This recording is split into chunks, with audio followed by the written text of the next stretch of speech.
Hey everyone, what's going on? It's Mike Brock. Good to see everyone. I screwed up my whole camera setup. I'm getting used to this new situation. So welcome. Streaming on X and Substack. So all right, let's see how this goes. I wanted to just join you and chat about the year.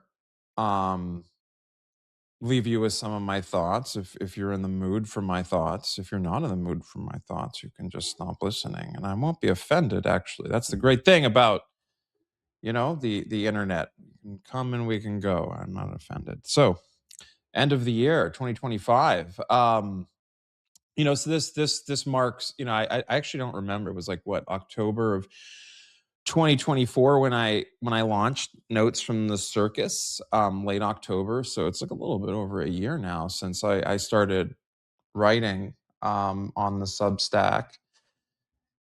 And it's been like an interesting experience for me.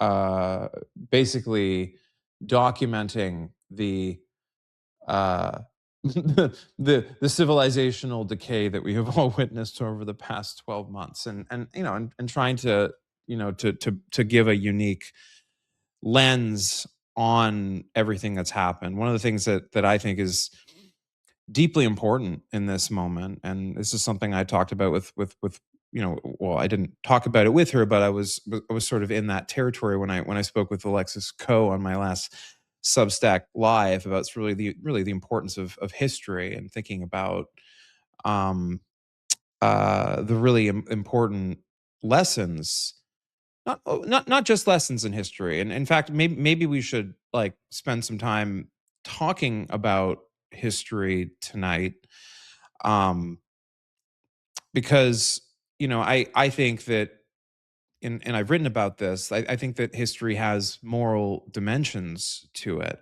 right? um History isn't just sort of this story, so we can remember what happened in the past. It's also a system of understanding our contingencies and our connection back, right, to to our roots, right, our communities, our families, right. Like, understanding history is to understand our ancestors. I think it's fascinating to understand the politics of the period in which my children, or sorry, my parents grew up in when they were children, is what I meant. um that's like um a deeply interesting and sort of like meaningful perspective. I mean, really, for anyone to sort of situate themselves in the universe, in space and time. I think there's other, dimensions to sort of thinking about history, in the sort of the normative sense, right? In terms of like how we think our understanding of history should sort of affect our sense of morality. One of those is and I talk about this a lot, right? Is sacrifice, past sacrifice. um we have these really sort of large, overwhelming memorials to the sacrifice of past generations. I mean, if you haven't been to Arlington National Cemetery, I suggest at some point that you go. I mean, this is um, you know, uh, tens of thousands, hundreds of thousands of Americans in the past, laid down their life for this country. um you know we can debate, right, like, I mean, whether or not all of those wars should have been fought, but like some of them needed to be, like World War II needed to be fought. I mean, Adolf Hitler and the Axis powers needed to be defeated. And you know we lost 400,000 American soldiers, um bringing an end to that period, uh, that started in 1937 and concluded in 1945.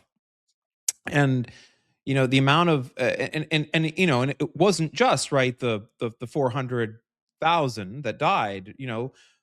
Millions more were maimed and came home with injuries that they would live with for the rest of their lives. Society was transformed in North America, in the United States and Canada. There was massive rationing, food rationing, because like food needed to be shipped to the soldiers in Europe. Like there. I mean, it was, people don't realize like how much sacrifice that generation that had just lived through the Great Depression and then had to go on to endure the hardships of an existential war against the imperial powers of Germany, Italy, and imperial Japan in the in the Pacific theater. So you know uh, like one should consider like the scope of that sacrifice, right? That the peace that we got to endure and enjoy. The baby boomers, like, especially, right? I mean, there's something to be said, I think, critically of the boomer generation. I know that I have a lot of boomer subscribers, and I don't like mean to like overly obviously there's there's good people from the boomer generation.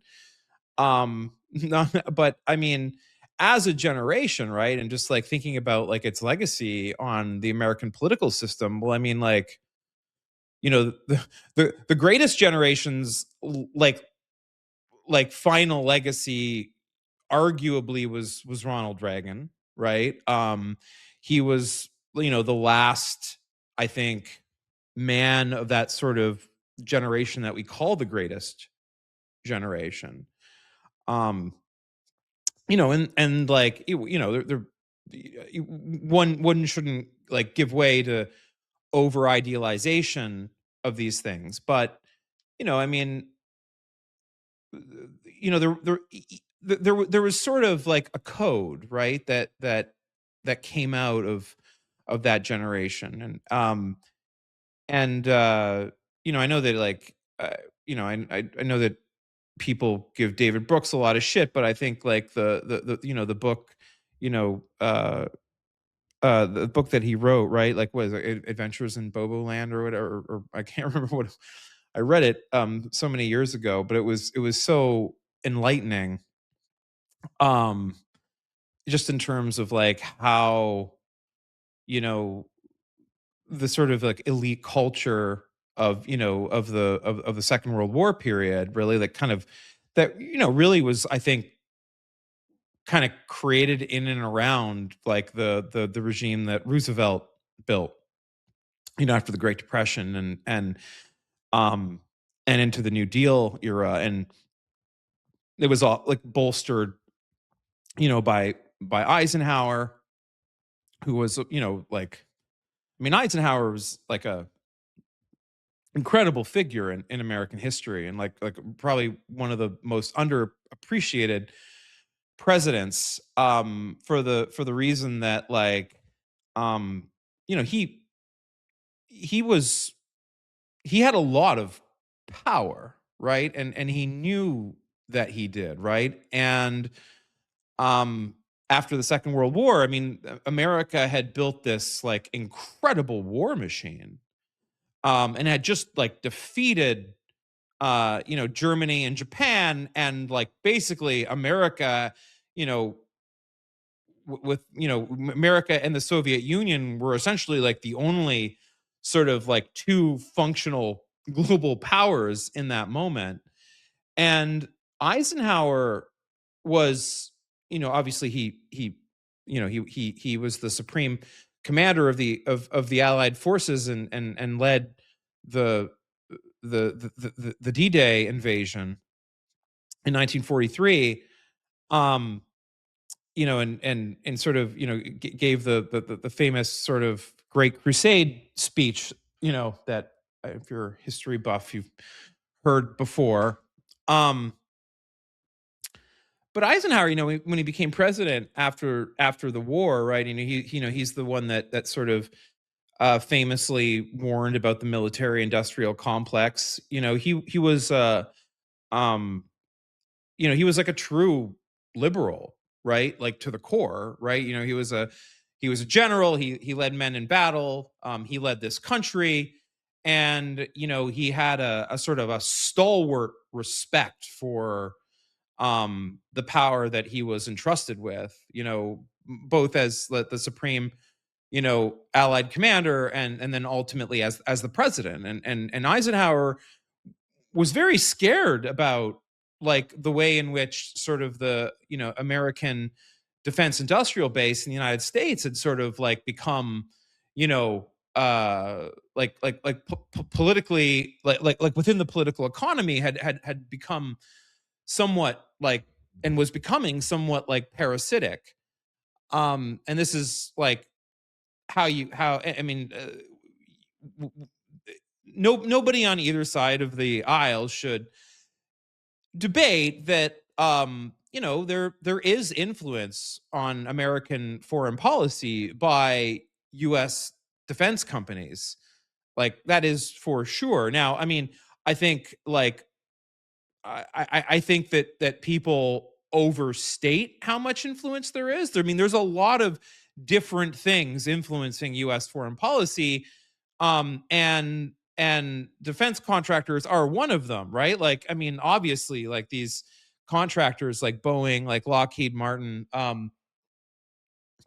like of course, like they're going to be influential in Washington. Um Not necessarily like determinative of policy, but they're influential. And like Eisenhower was very worried about that. That's what he called the military industrial complex. um so anyways, yeah, after that little digression, why don't we talk about the year? So um this has been a really bad year for the United States. Um, it's I would say that my big takeaway, my big feelings is one of like, I mean, I'll use the phrase like existential sadness for the state of America today. So yeah, I mean, the United States is in a it I feel like I grew up in like I actually think I'm of a sort of like a generational like niche that makes this like kind of like particularly hard to take, right? Because I was born in 1981, so I grew up in the 80s, and so like like the movies that like that I associate with my childhood, like E.T. and Ghostbusters and Back to the Future, and like you this is sort of like this like fun, optimistic America, right? Coming to America, like fucking Neil Diamond, like um and and so like I was a I was in my early teens, right? Like when the Soviet Union fell. And as I came into adulthood, right, America entered its sort of unipolar moment. And it was really like hard to believe that like, things would stop getting better, right? Until 2008 when the financial crisis happened. Um, and obviously the Iraq war and that stuff sort of presaged a lot of the problems to come. Like September 11th obviously was a major shock to America, and in some ways set in motion a lot of the political currents that now afflict us today, but not all of them. A lot, there's a lot of it is socioeconomic. Um, but yeah, um, this is a year that has. I mean, this will be seen. I mean, assuming that America recovers from this, and I think there's good reason to think it will. And I'll talk about that. I'm more optimistic today for America than I've been. Um, Maybe even like before, like inauguration day. That might surprise some people to hear, especially like when you're reading my essays about all the insane evil shit that I see going on. But like I also see an American public that is increasingly not tolerating this. And we're seeing like signs of moral life in the Republican coalition that we haven't seen in like seems like fucking 10 years, in a way that like seems durable, right? With Marjorie Taylor Greene breaking away, with Thomas Massey working with Ro Khanna, like there's like the Indiana state legislature giving Trump the middle finger. I mean, there's something has shifted, and Americans, the like a majority of Americans, including some Republicans, have started to put their foot on the brakes.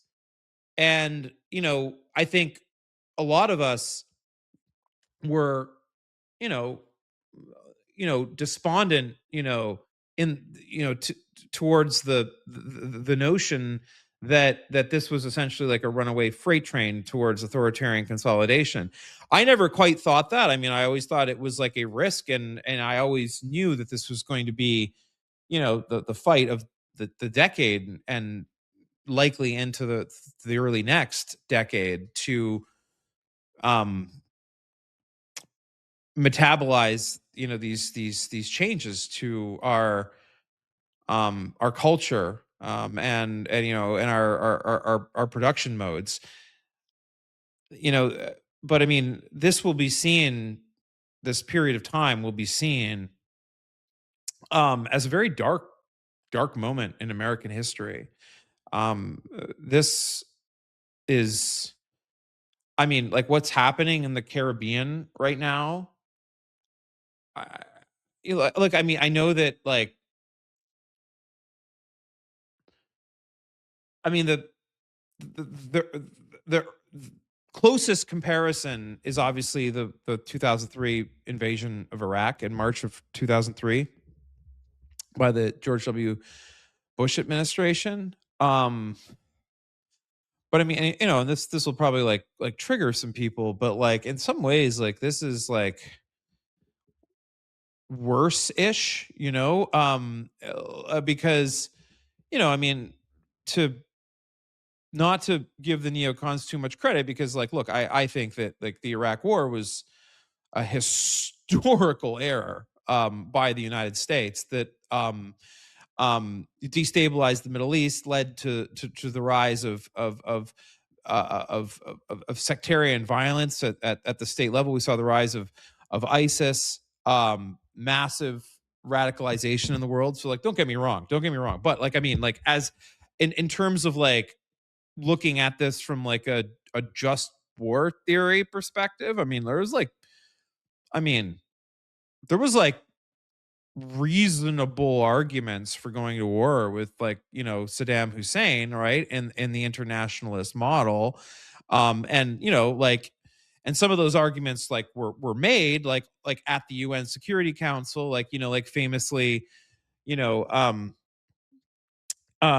the administration tried to get the UN Security Council to authorize the war. Colin Powell, did the he beclowned himself with the slides of the mobile chemical weapons laboratory. I mean, like, but like the Bush administration, in some ways, like they tried to, like, they like kind of like tried to follow international law, even though they like ultimately like went it alone. There was like at least like the fucking pretense there that like so like and so like I know this is like a crazy sort of like comparison to make, especially given the the scale of what happened in Iraq. But I mean, like what the Trump administration is doing right now is like there's not any pretense for international law here, like at all. Like so I mean, like this is like fucking like medieval shit, right? Uh so I mean, in some ways, like I think like Saddam Hussein was in violation of UN Security Council's resolutions. He was playing fast and loose with UN weapons inspectors, right? Like he did commit a genocide against like the Kurds.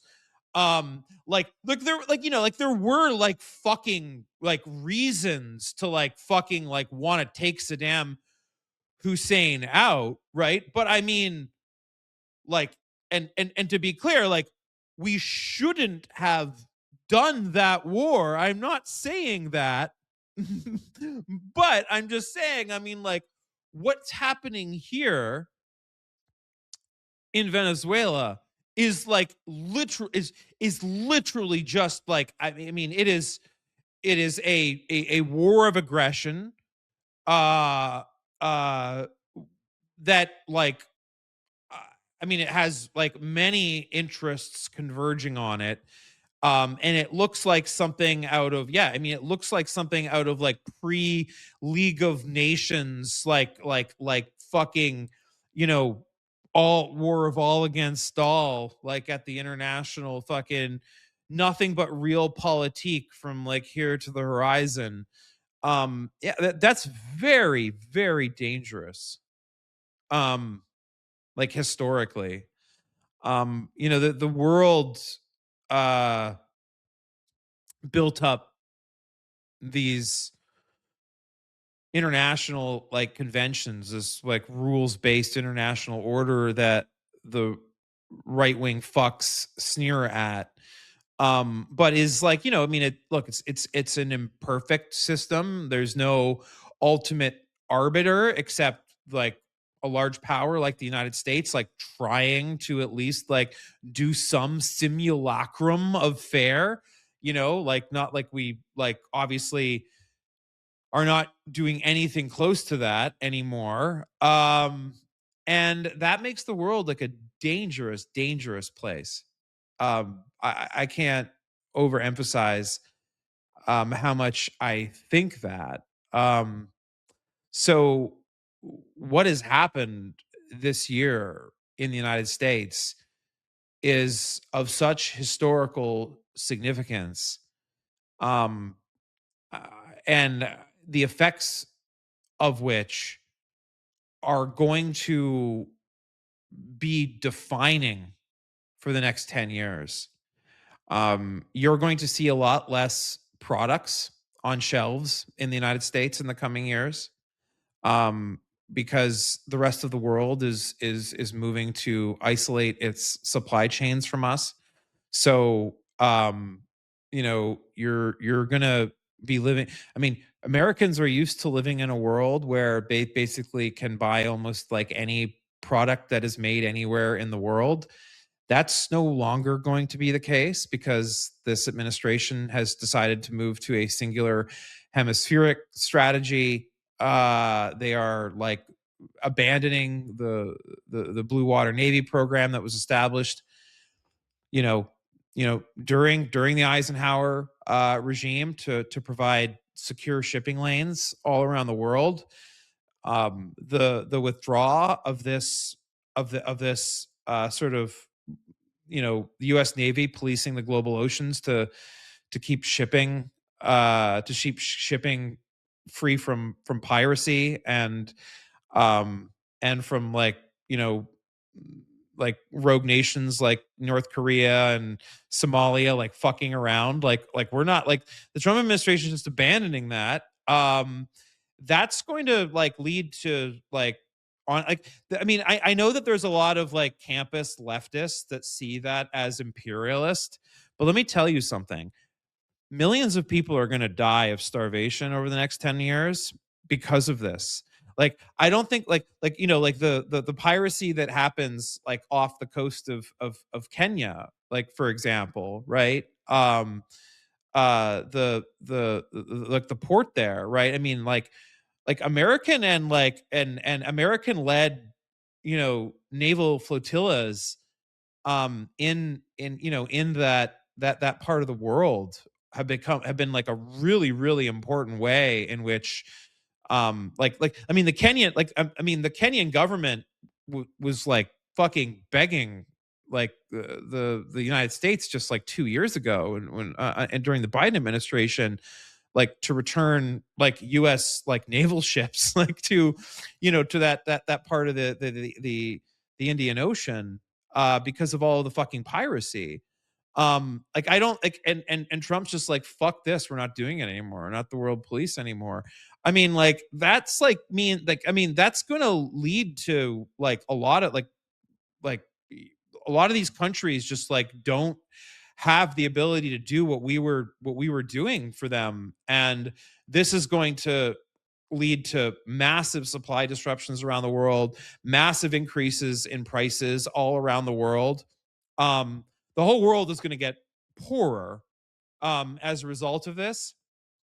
And like I mean, this is like one of the things where the patriotic American in me kind of comes out and says like I mean, this is like one thing that the world just like didn't fucking appreciate that America has been doing for like the last like 70 years, which is like keeping the world's oceans free of piracy and keeping like rogue states like away from like basically hijacking shipping containers on the high seas. Like we've been doing that. We've been playing that role. And maybe you think we shouldn't. Maybe you think that's imperialistic. Maybe you think all the world's navies should do this. But I mean, there's certain worries that one has, right, in sort of the geopolitical picture when countries start doing that. What happens when these navies start getting territorial and they start shooting at each other? What happens when China decides we're the police of the South China Sea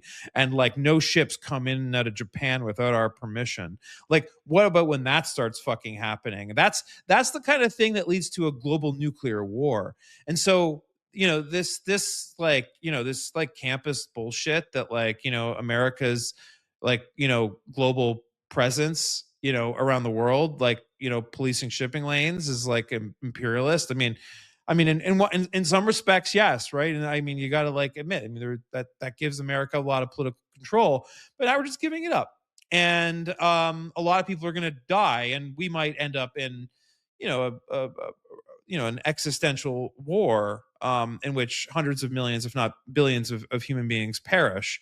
I mean, like this is like the level of danger that these actions are taking on board as a consequence of what this reactionary menace is doing. And I know that, and I know, like, I get that, like, some aspects of, say, like the further to the left of me agree with the right that we should stop policing the world's oceans. The sort of the campus of the world that think that you know China and Russia are, for better or worse, a necessary check on our imperialist power. I don't get along with people that think that way. Really, I don't think that we should ever like think that like a dictatorship like is a good counterbalance to a democracy, like ever. Like we're a degraded fighting democracy that makes us still better than China, and we're still better than China and Russia. As bad as Trump is, we're still better. You know why we're better? Because I'm still here talking to you and we still have a chance at like taking our country back. I mean, like, try doing what I'm doing right now in China or Russia. You will die very quickly. So yes, we're still better than them. And it's okay to think that. So um I know I don't like this uh uh sort of campus, like realist approach to the world that that takes on board this notion that what what the world really needs is China and Russia keeping America in its place. This is a very dangerous world. That world is like is fucking scary. I mean, I mean, I really do think we need to very quickly get back to getting into alliances with our democratic friends in Japan and South Korea and Australia and New Zealand and Canada and and the United Kingdom and France and Germany. I mean, like Trump is treating these people as like enemies now. This is crazy. Like I don't I mean I hope Americans understand how dangerous this is. Million we like I mean we set up this alliance structure because 400,000 American soldiers fucking died the last time the world fractured at a scale like this in 1937. So I mean guys um like we need to put the Democratic Alliance back together as soon as we get power back, because China and Russia are very dangerous. These are very, very dangerous powers, and they are currently trying to carve up Africa right now. I mean, I understand that there's this notion that we need to just like fucking just like settle in and let China have its corner of the world. No, they're a dictatorship. Xi Jinping is a fascist. He is a fascist. They literally fucking kill people to harvest their organs, charge them with crimes with like shoddy evidence. Like the regime does this to like undesirables. Like this is like a murderous regime. It's like dystopic as fuck. Like we're not gonna like this idea that we're just like, because of everything that's happened, like America's lost its moral legitimacy, like we have no right to criticize the Chinese. No, we're gonna keep criticizing the Chinese, and we're gonna demand that we live up to our civic republican ideals and our values. I mean, this has to be the case. This is the only sane position. If you are a humanitarian, I think we should all be humanitarians, even like at a basic level, right? Like I mean, I think that America is a free republic, should be a humanitarian country. We shouldn't be blowing up boats for alleged crimes without due process. We should not do that. That's not a humanitarian thing to do. We should stop doing that right now, and we should stop other people from doing it too if they start doing it. Like this is something that like we need to be clear about, right? Be clear about. We're gonna like in my piece, I hope you read it, about Forrest Gump and America's return to innocence. This idea that like that we need to calculate, we need to figure out like what the historical puts and takes are before we can like decide that something's wrong and that needs to stop. No, we do not need to do that. Somebody is suffering right now. Somebody's dignity is being denied. We need to stop that from happening. That's incompatible with the principles of fundamental justice upon which our founding and our laws are built. Like, some of that comes through the English common law tradition that we inherit into our sort of constitutional world, further codified in our Declaration of Independence and ratified into the Constitution that we put into law in 1787 in this country. But I mean, for fuck's sake, like this country was fucking built on the idea that like that we handle people according to procedures, and it took us a while to work out our own internal cultural contradictions, particularly with slavery. We don't forget that. Like we have to acknowledge that, but like we did work that out of our system. Abraham Lincoln did we did have the Emancipation Proclamation. It was morally necessary that Lincoln did that. We fought a civil war over it, guys. Like we've put in a lot of work to sort of try and make this a better place to live, and we owe it to all that past sacrifice to do it again. So that's my like end of year message. I mean, I might have more things to say in the coming days before New Year's Eve, but I mean, just as a sort of a general like place that I put myself at, I now is the time to act. Now is just the time to look into your heart and like point at what and point at evil and call it evil, and consider what's right and do what's right. Not to sit there and calculate. Ask yourself, am I the right person to speak up? What will people think?